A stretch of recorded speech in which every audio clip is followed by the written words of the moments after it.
જય શ્રી કૃષ્ણ। આજે આપણે ભાખરવડી બનાવીશું। એ બી બહુ સરસ એવા ટેસ્ટી બનશે આપણી ભાખરવડી, અને એકદમ ઇઝી પણ છે, કોઈ પણ બનાવી શકશે એ રીતે। તો મેં 1 કપ મેદાનો ઉપયોગ કર્યો છે,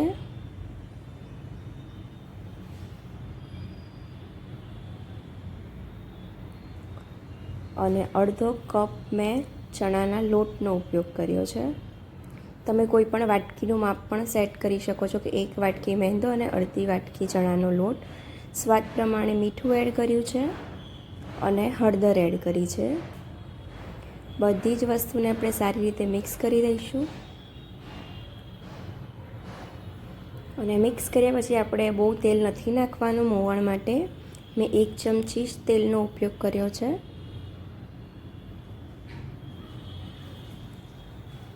અને તમને લાગે પછી પાછળથી એડ કરવાનું તો તમે કરી શકો છો।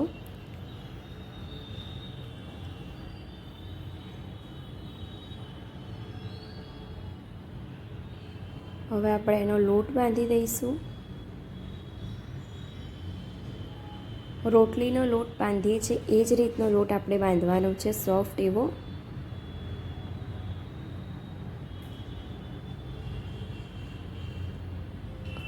અને હવે આપણે એને થોડોક મસળી લઈશું। મેદાનો ઉપયોગ કર્યો છે, એનો મિનિંગ આપણે બધા જ્યારે મેદો યુઝ કરીએ છીએ ત્યારે એને મસળવો બહુ જરૂરી છે। લાસ્ટમાં પણ થોડું તેલ લઈશું અને તેલ લગાવીને થોડુંક મસળી દેવાનું છે।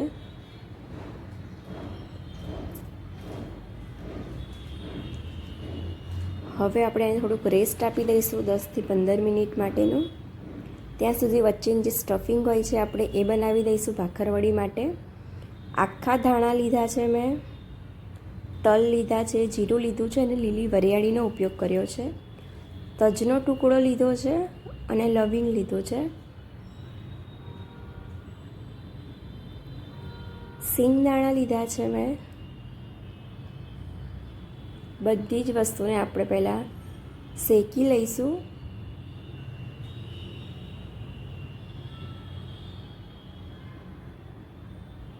સારી રીતે એમાંથી સ્મેલ આવવા લાગે, તલ ફૂટવા લાગે ત્યાં સુધી આપણે એને શેકવાનું છે।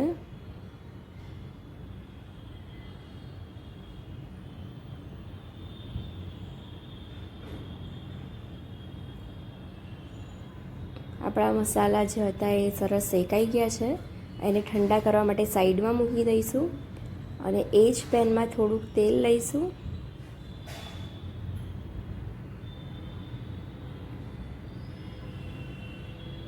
અને મેં 2 થી 3 ચમચી ચણાનો લોટનો ઉપયોગ કર્યો છે। એને આપણે સારી રીતે શેકી લઈશું।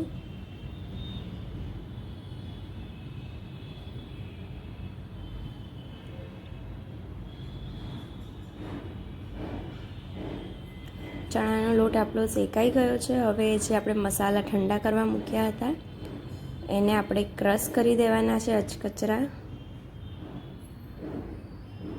અને ચણાનો લોટ પણ એની અંદર એડ કરી દેવાનો છે।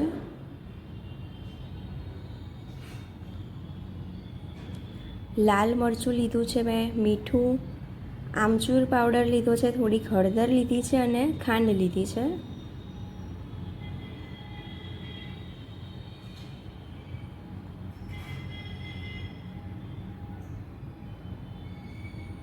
હવે આપણે આ રીતનો મસાલો આપણે રેડી કરી દેવાનો છે। આંબલીના પલ્પ બનાવી લઈશું આપણે। એના માટે આંબલી અને ગોળ લીધો છે મેં, ગરમ પાણીમાં આપણે ઉકાળી દઈશું અને એનો પલ્પ આપણે આ રીતે કાઢી દઈશું। હવે જે લોટ આપણો રેસ્ટ કરી લીધો છે તો આપણે ફરી એકવાર મસળી અને એને સેટ કરી દઈશું।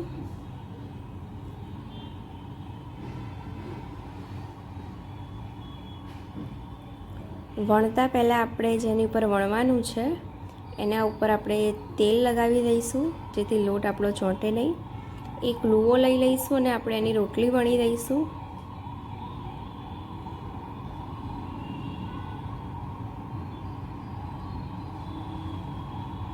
હવે તમે બે રીતે કરી શકો છો, આ જ રીત પણ કરી શકો છો, અધરવાઇઝ તમે બીજી રીતે પણ કરી શકો છો. પહેલાં તમારે એને બધી જ બાજુથી કટ કરી દેવાનું છે, ચારેય બાજુથી.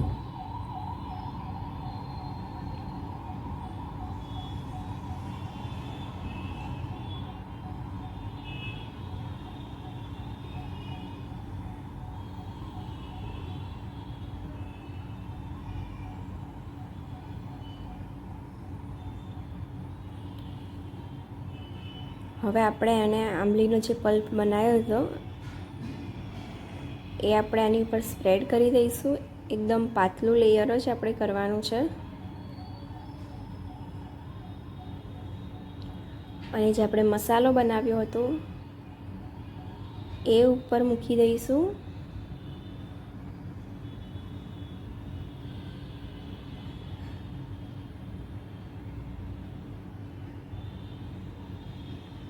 હવે આપણે ચારેય બાજુ પાણી લગાવી દઈશું બધી જ કિનારીઓમાં.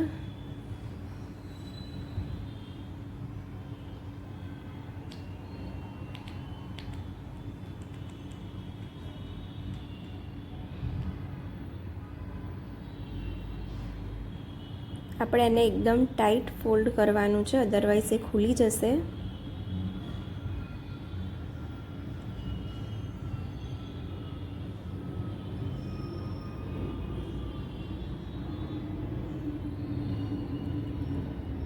આ રીતે આપણે એકદમ ટાઈટ કરવાનું છે, જેથી આપણી ભાખરવડી ખુલે નહીં તળતી વખતે.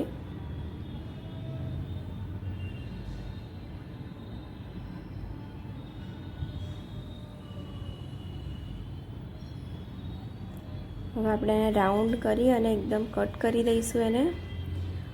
અને બીજી જ રીતે આપણે ફરીથી લુઓ લઈશું. આપણે રોટલી વણી દઈશું અને આની ઉપર આપણે ફરીથી આંબલીનો પલ્પ લગાવી દઈશું. આમાં કોઈ સાઈડ કટ કરવાની જરૂર નથી, તમે આ રીતે પણ કરી શકો છો.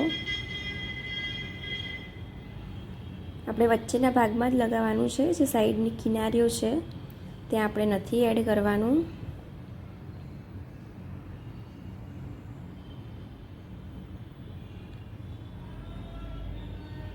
આપણે જે મસાલો બનાવ્યો હતો એ આપણે અહીંયા એડ કરી દેવાનો છે.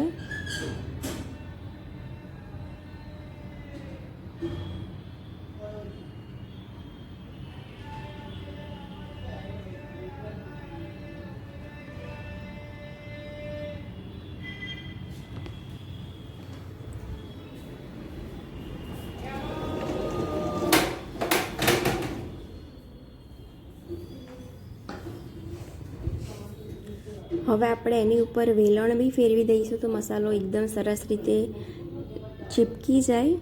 અને સાઈડમાં આપણે પાણી લગાવી દઈશું.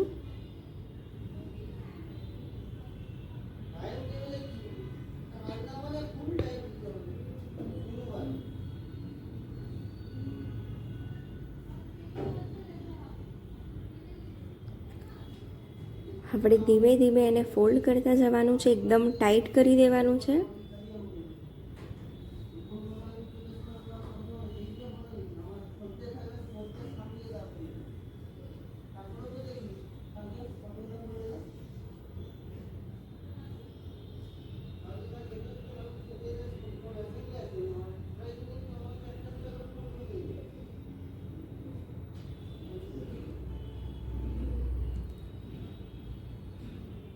એકદમ ઇઝી છે ભાખરવડી બનાવવી. આપણે ખાલી એને વણવામાં જ અને સ્ટફિંગમાં જ ધ્યાન રાખવાનું છે.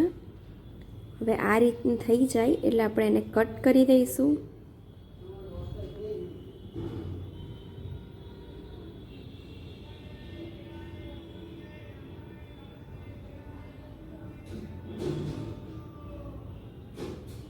હવે કટ થઈ જાય છે પછી આપણે ફિંગરની મદદથી એને પ્રેસ કરી અને એને શેપ આપી દઈશું. આ રીતે પણ તમે પણ તળી જ શકો છો.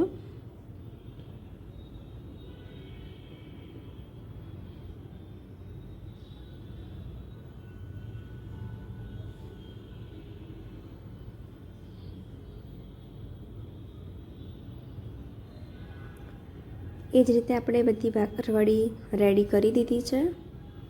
હવે મેં તેલ ગરમ કરવા સાઈડમાં મૂકી દીધું હતું. તેલ આપણું નોર્મલ ગરમ કરવાનું છે, બહુ નથી ગરમ કરવાનું. નોર્મલ ગરમ થાય છે એટલે આપણે બધી જ ભાખરવડી એમાં એડ કરી દેવાની છે.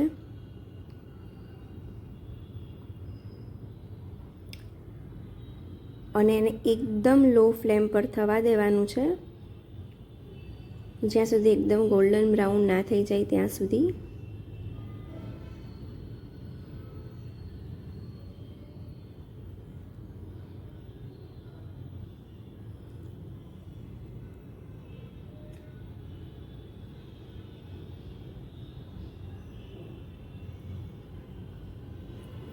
જ્યાં સુધી ભાખરવડી જાતે ઉપર ના આવે ત્યાં સુધી આપણે એને હલાવવાની નથી. આ રીતે ઉપર આવે છે પછી આપણે એને અલટતા પલટતા આપણે એને સરસ રીતે તળી લેવાની છે. ત્યાં સુધી હું સાઈડમાં બીજી પણ ભાખરવડી રેડી કરી રહી છું.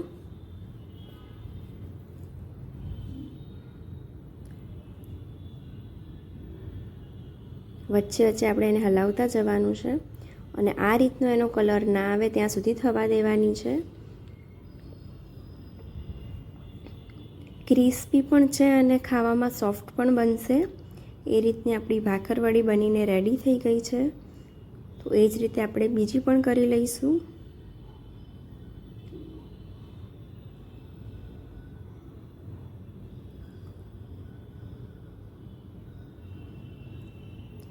આ રીતે જાતે ઉપર આવે પછી જ આપણે એને ફેરવવાની છે.